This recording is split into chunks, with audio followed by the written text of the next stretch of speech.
We begin tonight with new developments as a 10th person has died as a result of Sunday's massive assisted living facility fire. And now, the Fall River Police Department has revealed body cam footage of the tragedy. Thanks for joining us for Western Mass News at 10 on this Thursday.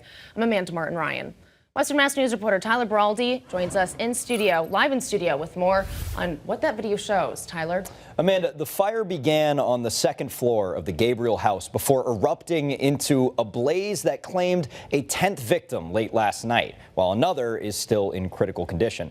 The body cam footage released this afternoon places you in the shoes of first responders stepping directly into the chaos as this working fire turned into a rescue mission. We need you out. There's a huge fire. Big fire. Sunday's fire at the Gabriel house in Fall River continues to claim lives as the Bristol County District Attorney announced 66-year-old Brenda Cropper died late Wednesday night in the hospital. This bringing the death toll to 10, with 30 people injured, including one more in critical condition, all over the age of 60. Police!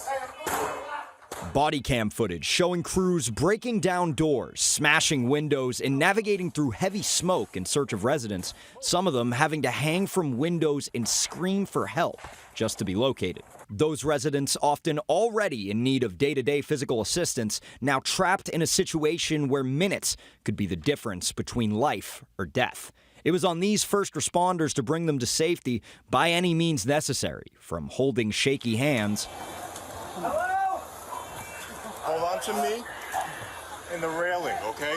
I'm gonna come back upstairs and grab this. Okay, that's my tank. Yep, I'm gonna bring it to you, okay? I got him. To sliding down a flight of stairs. You're gonna lay down like a toboggan.